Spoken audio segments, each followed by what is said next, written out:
Like me. This is a birdhouse designed for the double-breasted blazer, a bird so rare no one has ever seen it. However, we know that it's attracted by bottle caps. So we designed a birdhouse for it covered with bottle caps.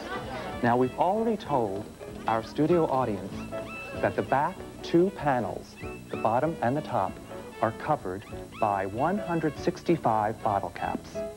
What we asked them to do was to estimate how many bottle caps cover the entire house. Think about it. I'm Arthur Howard, and I'd like to introduce my co-host, Louise Lachine. Hi, Arthur. Hi, everybody, and welcome to...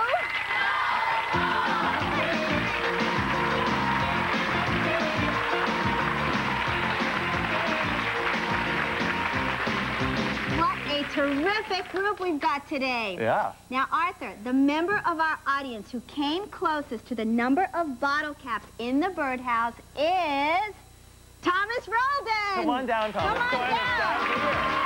You're our studio challenger.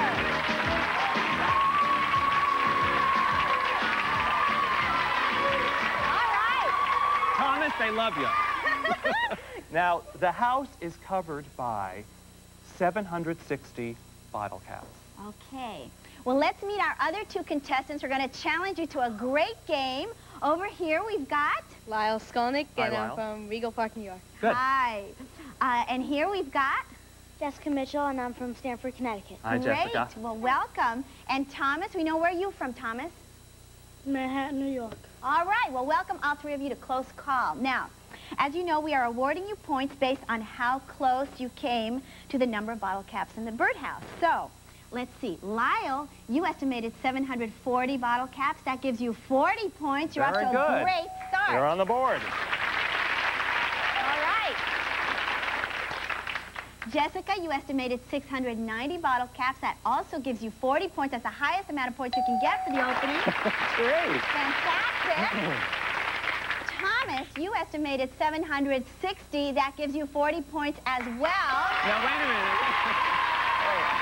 Does that number sound familiar, 760? That is the number. The exact That isn't number. a close call. That's the closest call. Congratulations. We are off to a great start. Everyone is tied with the highest amount of points Okay, possible. well, I think it's time to go to the second round. You ready? You ready? Good luck, everybody. Okay, doors, please. Now, there's someone I would like you to meet, okay? Hello there. Hello, how are you all? Good.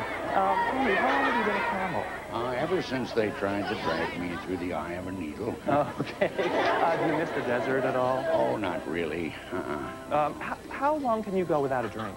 Oh, about 6 months, but I'm not as much fun at parties under those circumstances. Okay. Tell me, do you know what these symbols are on this wall? Where? No, over here. Where? Over there. Oh, there, yes, those are gibberishes. Well, some of us call them hieroglyphics. Have you ever heard of that? I know, and some of you may be wrong.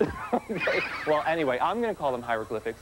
And in this one little area here, there are 50 hieroglyphics, okay? 50? These symbols, you see that? Okay, what we want you to estimate is how many hieroglyphics are on the entire wall. Think about it, okay? 50 in the little part up here. How many in the entire wall? You have a very nice hand. Oh, great. How do you like the hay down? Oh, it's great. It's desert Write your spaghetti. answers down. All right. Lyle, what did you estimate? How many hieroglyphics? 400. 400, Lyle says. Okay, Jessica, how many did you estimate? 600. 600 hieroglyphics on the wall. And Thomas? 700. All right, 700, Thomas says. Arthur, Okay. the suspense is killing us. They did a nice job. Yeah, is the suspense killing you? Oh, it's my shoe. Okay, well, look, I'm going to take you over here. Oh, that's our palm tree. And I'll see you later. It was really nice meeting you. Well, it was nice to be met by you. Okay, okay. Now, look, the number of hieroglyphics on the whole wall is in our estimatometer, along with a range of other possible estimates. Now, audience, we want you to call out when you think it's pointing to the right number, okay? Okay.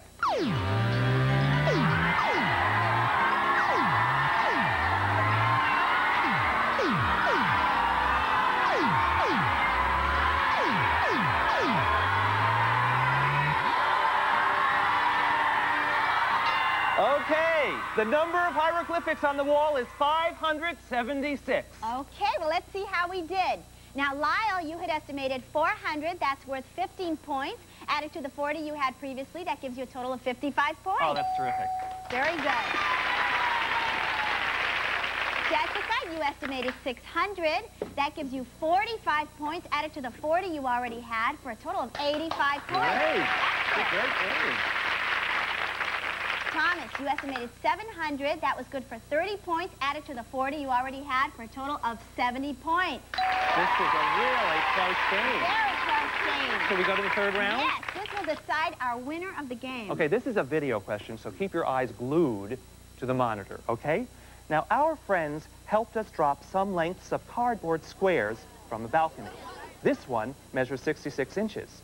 The question is, how many inches do you think the longer length measures?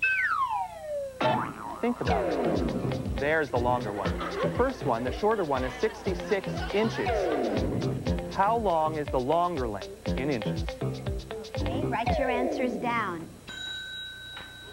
Lyle, how many inches did you estimate? 270 inches. 270 inches. Okay, and Jessica? 300 inches. 300 inches, Jessica estimated. And Thomas? 400. 400. All Okay. right. Are you ready? Yes. The second length of cardboard squares measures 330 inches. Wow. All right, well, let's do a recap here. This is Lyle, close. you had estimated 270. That was good for 30 points, added to the 55 you already had for a total of 85 points. Okay. Excellent. Jessica, you estimated 300. That gave you 45 points, added to the 85 you already had for a grand total of 130 points. Very good, Jessica. Excellent job. Thomas, you had estimated 400. That was worth 30 points, added to the 70 you already had for 100 total. Jessica, you're our winner. Congratulations. Our champion wins this beautiful Square One TV jacket. You'll be the envy of your friends who will ask to borrow it to go estimating in. And the sound machine. Take your sound with you wherever you go with the portable stereo sound machine. Our runners-up win 2 Square One watches. The watch you can say anything about because they're shock resistant. And an original Dortch note holder. You gotta behold it to believe it. Hey, we'll see you next time on Close Call. Great job. Very, very good.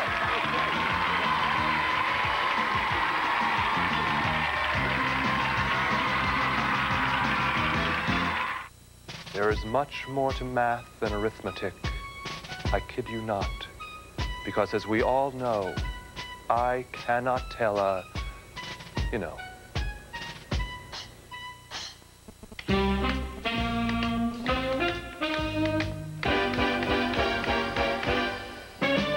A whole note is where I'll start. A whole note fills up the bar. Take that note, break it in two. 2 half notes fill another bar. Split 'em, hey, sounds like math to me. When I think of math, I think of music. When I think of music, I think of math. Multiplication and division, it's all right there on your music staff. Quarter notes, try 'em on for size. 4 to a bar, like the name implies. Before the band comes in and you start to move, you count out quarters in a steady groove. Like 1, 2, 3, 4. 1, 2, 3, 4. Tap, tap, tapping out the rhythm. Grab the cameraman, tell him that I'm with them. Tap, tap, tapping out the beat. Count the quarters while you walk down the street.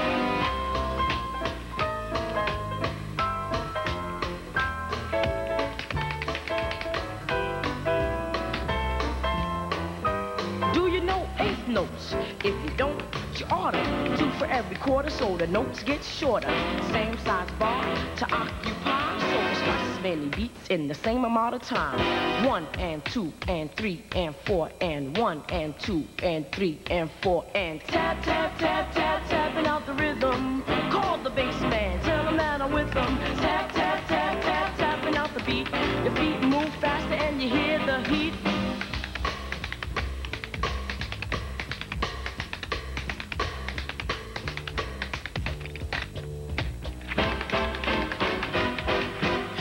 16th notes tell you what you do.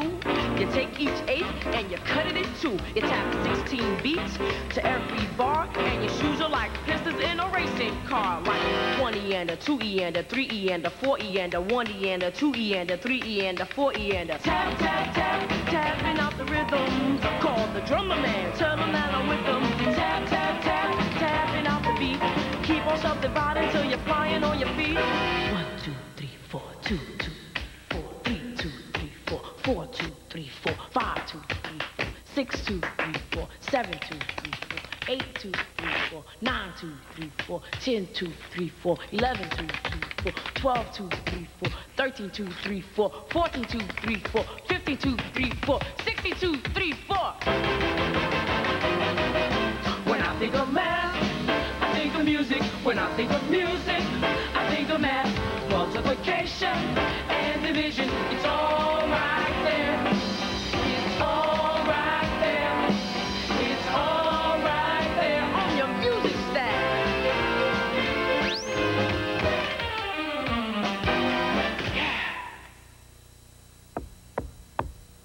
A knocking on my door, once again interrupting my solitude. But if someone takes the time to rap his knuckles against my hardwood, the least I can do is... Number puzzle. Again? I did this once, Schneider. This is a different one. Which of these numbers is prime? Perhaps you'd rather come in and watch me oil my snake. No, which of these numbers is prime? A prime number is one with exactly two factors. Therefore, 1 is not a prime number because it has only one factor. But 2 is prime because its factors are 2 and 1. And, interestingly enough, 2 just happens to be the only even number that is prime. I read that in a very dull book once called Even Prime Numbers. 3 is prime, but 4 is not because it has 3 factors, 1, 2, and 4. 6 and 8 and 9 are not prime either, but 5 and 7 are. 7, by the by, is the only 2-syllable number featured in your less than elaborate presentation. But enough of my wool gathering. The prime numbers on your list are 2, 3, 5, and 7. That's right. Well, thank you for testing me within an inch of my life, Schneider. You're a real joy, sir. I don't suppose I win much of anything, do I? Perhaps I should consider getting myself an unlisted door.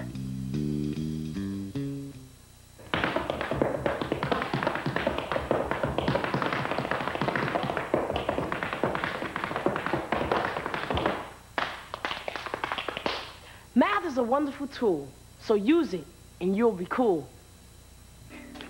We are now joining Dancing to Health and Back, already in progress. So I said to my knees, listen to me please, let's go buy a wheel of cheese. If we don't, we could freeze. I'm through being your shadow, baby. I quit. What are you doing? What does it look like I'm doing? I'm quitting. You can't do that. You're my shadow. You do what I do. Come on, let's go back to work. Forget it. You can go on dancing your knees off, but not me. There's more to life than 8 counts. Don't be ridiculous. You're nothing without me. Oh, yeah? Just watch this. You're gonna try to challenge me, Debbie Allen? Oh, please. You couldn't step with me if your feet were on fire. Ha! And besides, you're not even suited for the real world. Are you kidding? I've been everywhere you've been. I've done everything you've done. That's right. But you're the flat one. Me? You were the one who was singing. Ha! Ha ha! I don't mean that kind of flat. I mean flat. You know, flat, 2-dimensional. Face it, you can't make it in this world without me, baby. 2-dimensional? Right. You've got length and width. 2 dimensions, but I've got 3. I've got length, I've got width, and I've got depth. So what? So, it's the 3 dimensions that give me volume, that give me substance, and you have got nothing along those lines. That means you also have weight. Ha ha! That's right, and you don't weigh a single ounce. You're two-dimensional, a two-dimensional shadow. And you won't last an instant in this world without me. So come on back to work and stop being foolish. All right, okay, but only on one condition. Okay, what is it? No matinees, and I get Tuesdays and Saturdays off. Okay.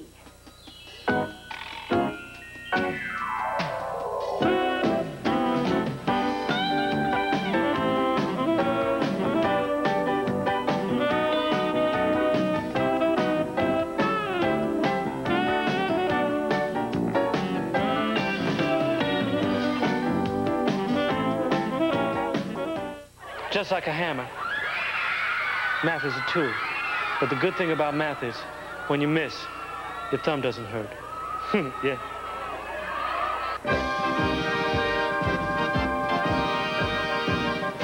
The story you are about to see is a fib, but it's short.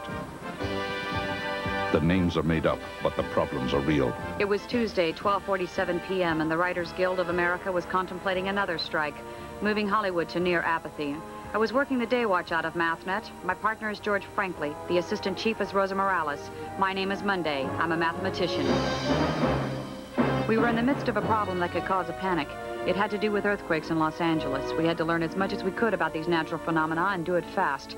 We decided to view a few scenes from earlier episodes to refill our think tanks. Sybil Devine, a seer, said she could predict LA's next quake. Therein lies the panic. One good way to solve a problem is to make a list of important facts.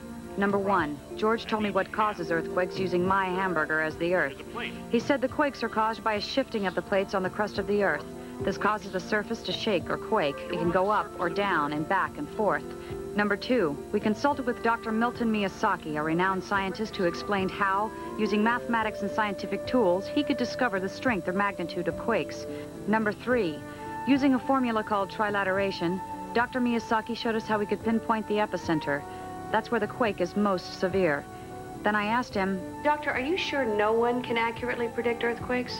Absolutely. We're working on it all the time. It's the one problem I can guarantee you no one has solved yet.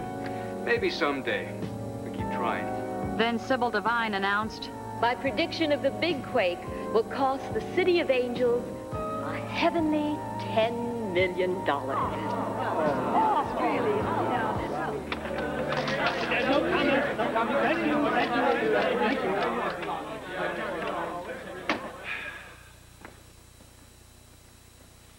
The story of this prediction is going to spread across the Los Angeles area in minutes. It's their job, Mayor Quayle. I know it's their job, Mr. Frankley. I read the newspapers first thing every morning. I have juice. You're in a tough spot, Mayor. Sort of between a rock and a harder rock. I don't think I have a choice. What do you mean, Mayor Quayle? When the story gets out that Sybil Devine can predict the time and magnitude of the big quake, people are going to insist that we pay her the $10 million. But you can't, Your Honor. Why not? She can't predict earthquakes. Nobody can. She just did. It has to be a fake. You think the people of this fair city are going to believe that? You're in a no-win situation, Your Honor. How so? Let's assume you buy her prediction. She says that the big one is coming in 2 weeks. That fast? Assume. So what do you do? Well, I have 2 weeks to evacuate the city in an orderly fashion. People leave. The quake hits. No one is injured or killed. Just property damage. What if the quake doesn't happen?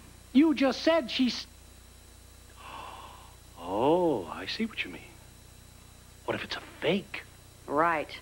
Now you've put 13 million people out of their homes. Oh, I see what you mean. They'd be mad. Well, what if she's right? Your Honor? Mayor Quayle? Ah, yes. Here are your options. I often draw a little picture when I'm trying to solve a problem. Helps me to think about my options and... Get on with it, George. All right, let's say you pay the money and the prediction is true. You've made a good investment. Ah. But what if the prediction is false? Exactly. Bad investment, and you lost $10 million. But if the prediction is false, and you don't pay, you save $10 million. But if I don't pay the money... And you don't get her prediction. And the quake hits. Disaster. If I pay for a prediction and it's true, then I've done the right thing. If paying extortion is ever the right thing. Extortion? Yes. She's blackmailing you. She cannot predict earthquakes. I would bet my bottom dollar on it. But would you bet 13 million lives on it? Mayor Quayle, give us 24 hours to solve this problem. We'll go to work on it right away.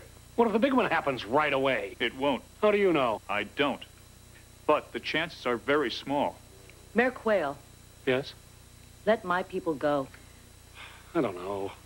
Ms. Devine can wait 24 hours. Tell her you'll meet with her at noon tomorrow and give her an answer. Very well. Just what? I just hope it's not too late. You two know your assignment? Yes. We'll get to the bottom of this dilemma. Don't worry about a thing. Thanks, George. But I think I will. George, I think it's time to play What Do We Know?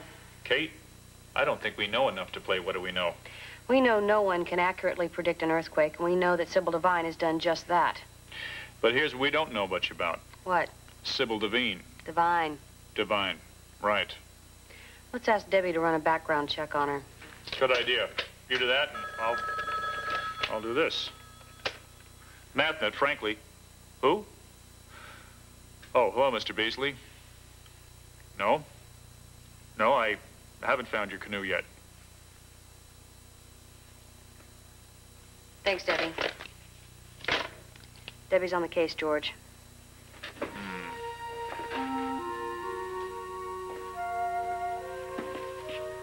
Look, right now, all we know about Sybil is that she writes for the Inquisitor and has done that for a year or so. That's right. Hey. Hey, what? Hey, Kate. Nothing happened. George? My seismograph, it doesn't show an earthquake. Look at this. This is just a regular old everyday reading. Maybe your seismograph is broken. I'll turn up the intensity and check it. Nope. Works all right. You mean to tell me we weren't in an earthquake? I'm not telling you that. This scientific tool is telling you that. But, George... I know. The building shook, but... It wasn't an earthquake. That's right. Then what?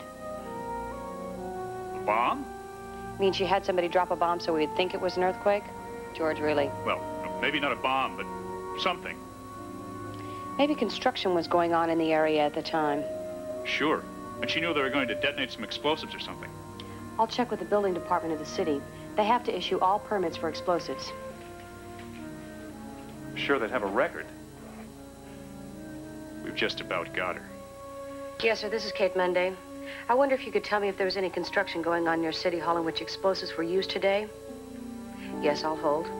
Somehow she knew exactly when they were going to set up the dynamite and timed it so it would look like a quake. She is a diabolical woman, no question. Nothing at all? What was the nearest site in which explosives were used around noon today? Oh, thank you very much. Where's the nearest explosion? There were no scheduled explosions at all today. Then she had accomplices and they set up an unscheduled explosion. Maybe. I'll check with Sam and Steve and see if there's been any unusually large sales of dynamite. Ask them to check construction sites. See if any large quantities of explosives were stolen. Good idea. Get anything, Debbie? Want me to show you the complete dossier I've been able to dig up on our seer? Terrific, Debbie. Thanks. So fast, too. Quit going, Debbie. What's this? Zip. She's got no history? That's right. No driver's license? Nope. No social security card? Mm-mm. No home address, work address? Post office box, friends, neighbors, business acquaintances, health clubs? She's a complete enigma. All we know is that she's staying at the Don't Peak Motel on Washington Boulevard. What about the place she works for? National Inquisitor. No one there knows her. She's been writing for him for about a year, but she always just mails the columns in. I don't get it. Everyone's got a history. Sure. That's where history books come from. I've got a check on her running through the FBI. I haven't got the results yet. I'll get back to you. Thanks, Debbie. Mathnet, frankly. Oh, hi, Steve. Any luck? No large sales of explosives? Uh-huh. No thefts either. Thanks, Steve. Oh, are we still on for dinner Friday? Oh. I'm sorry. Talk about unusual predictions. What's that, George? Steve's going to be sick this Friday. They get anything? 0. Any luck, Mathnetters? We know that it wasn't an earthquake, and it wasn't an explosion. Only one question to answer, then. Ma'am? What made the building shake?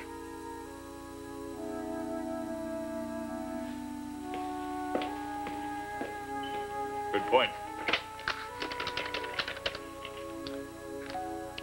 Dr. Miyazaki, this is Kate Monday, Mathnet. No, that's George, frankly, Mathnet. He's the other one. Oh, really? That's what I was calling about.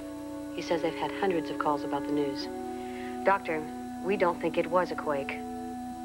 You're sure it was not? Can I jump in, Kate? Dr. Miyazaki, this is George Franklin, Mathnet. What could have caused downtown Los Angeles to shake today? It didn't? It didn't? But we were in City Hall, and... City Hall was the only building that shook? Well, didn't anyone in the adjacent buildings feel anything? Could have been caused by an explosion or a bomb. You would have picked up an explosion that large in your seismograph, and what? You can tell the difference between an explosion and an earthquake. And neither one showed up. Thank you, sir. You know something, Pard? What? We just went through an earthquake that didn't happen.